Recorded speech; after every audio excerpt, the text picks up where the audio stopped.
शांति सभी रूहानी फरिश्तों को। कैसे हैं आप सब लोग? होप सो कि सब बहुत अच्छी हैं। अव्यक्त मुरली सीरीज़ हम कर रहे हैं जिसमें 1971 की मुरलीज़ को स्टडी किया जा रहा है। आज मुरली है 19 अगस्त 1971। 19 अगस्त की मुरली है जिसका टाइटल है सबसे सूक्ष्म बंधन बुद्धि का अभिमान। देखो, इस मुरली के अंदर बहुत बहुत गहरी धारणा की बातें हैं और कॉपी पेन लेकर बैठेंगे सब लोग ताकि आप साथ साथ इसको नोट डाउन कर सकें और अपना प्रैक्टिस कर सकें। बाबा ने कहा, शिव भगवानुवाद, जितना जितना योग युक्त उतना ही सर्व बंधन मुक्त बनते जाते हैं। तो जो जो बंधनों से मुक्त बनना चाहते हैं, योग युक्त होते जाओ, बंधन मुक्त होते जाएंगे। ये निशानी है योग युक्त होने की। बाबा ने कहा, जैसे सारे दुखों की लिस्ट निकालते थे ना, वैसे ही भिन्न भिन्न बंधनों की लिस्ट निकालो। एक लिस्ट बनानी है सबको, इसलिए मैंने कॉपी पेन बोला था। उस लिस्ट को सामने रखते हुए चेक करो कि कितने बंधनों से मुक्त हुए। ये पति का बंधन, ये बच्चे का बंधन, ये सास ससुर का बंधन, ये माता पिता का बंधन, ये मेरी खुद की देह का बंधन, ठीक है, ये मेरे देश का बंधन। मतलब everything just note down. Copy और पेन, इसको एक बहुत बड़ा हथियार समझना।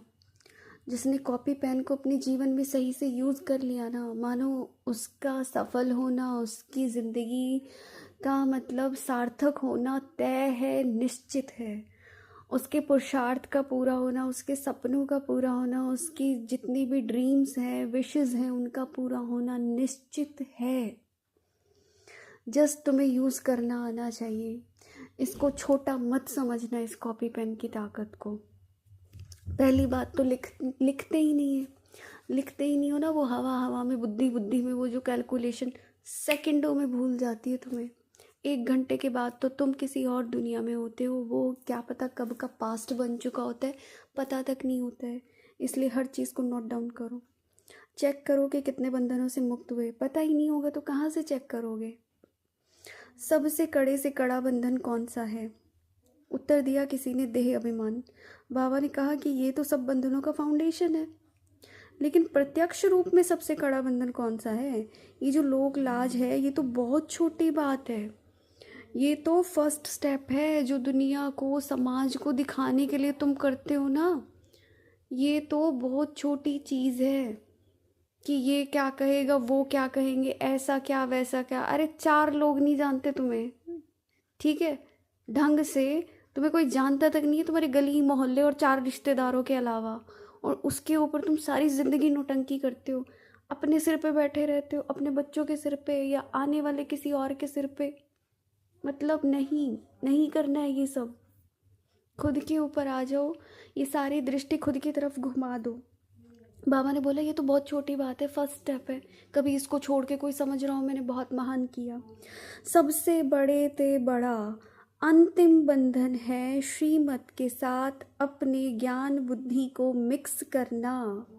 मतलब अर्थात अपने को समझदार समझकर श्रीमत को अपनी बुद्धि की कमाल समझकर काम में लगाना। ये है जी सबसे कड़े से कड़ा बंधन, जिसको बोला जाता है ना। एक तो है लोहे की जंजीरें जो मोटी मोटी दिखाई देती हैं, तो सोने की जंजीरें हैं कि कब आ जाएगा इतना सूक्ष्म है, खुद को भी नहीं पता चलेगा कि ये मेरा या उसका। अपनी बुद्धि पे नाज कि मैं तो इतना जानती हूँ या मैं तो इतना जानता हूँ, मैं तो ये हूँ, मैं तो वो। कुछ नहीं है, हम सब कुछ भी नहीं है। हमारा अस्तित्व उसके बिना, उस ज्ञान के बिना। और ये ज्ञान हमारा है ही नहीं। कहाँ से पैदा किया हमने, कहाँ से सीखा, कहाँ से लेके आए जो ये हमारा हो गया? सब कुछ बाहर से मिला है, इस पूरी दुनिया से मिला है, इस कायनात से मिला है। उसकी कृपा है इसलिए मिला है। बाबा का वरदानी हाथ समझो सिर पर है। उसने शफा दी है कि हाँ, इतने करोड़ों में से तुम्हें चुन लिया, तो ये तुम्हारे ऊपर रहमत करी है उसने। ठीक है जी। बाबा ने क्या कहा? ज्ञान अभिमान को कैसे क्रॉस करें? अब मान लो ये चीज़ हो गई है, तो इसको फिर क्रॉस कैसे करना, इसका पुरुषार्थ क्या है?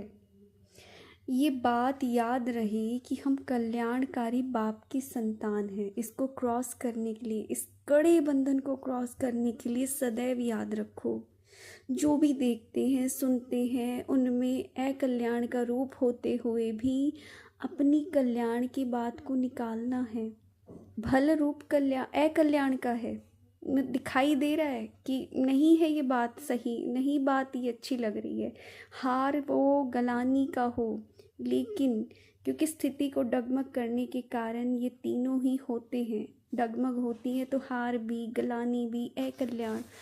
तो उस अकल्याण में भी क्या देखना है, कल्याण को निकालना है। और ये है इस कड़े से कड़े बंधन को क्रॉस करने की विधि, उसको कल्याणकारी रूप में ट्रांसफ़र करने की शक्ति। वह गलानी को भी उन्नति का रूप समझ करके उस शक्ति व हार से भी आगे के लिए 1000 गुना विजयी बनने की हिम्मत, उल्लास, युक्ति निकालने की शक्ति अगर पास है तो कभी भी सूरत सीरत में उसका असर नहीं होगा। अंडरलाइन, फिर से इस लाइन को रिपीट करके सुन लेना। बाबा ने कहा भल कितने भी कड़े संस्कार वाले हो, उनको भी अपने शुभ चिंतक की स्थिति के आधार से ट्रांसफ़र करके समीप लाओ। जब कोई होपलेस केस को ठीक करते हैं तभी तो नाम वाला होता है ना, फेमस होता है ना, अरे ये तो कोई भी नहीं ठीक कर पाया था इस बीमारी का इलाज, या कोई भी ऐसा केस इस डॉक्टर ने कर दिया, वाह कमाल है इसकी। ठीक को ठीक करना व ठीक से ठीक होके चलना ये कोई बड़ी बात नहीं है। बड़ी बात है अपनी श्रेष्ठ स्मृति और वृत्ति से ऐसे ऐसे को भी बदल के दिखाना। तो बाबा ने कहा क्या मास्टर सर्वशक्तिमान अपनी वृत्ति और दृष्टि से किसके भी कड़े संस्कारों के रोग को ख़त्म नहीं कर सकते? नहीं कर सकते? पूछो अपने आप से, ठीक है? यही पूछना और यही करना।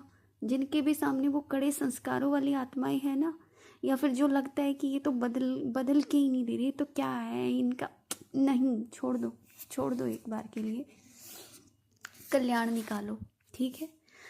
तो ये थी आज की मुरली। चैनल को लाइक शेयर सब्सक्राइब कर सकते हैं। Thank you so much. मिलते हैं नेक्स्ट मुरली में, तब तक के लिए ओम शांति। Thank you.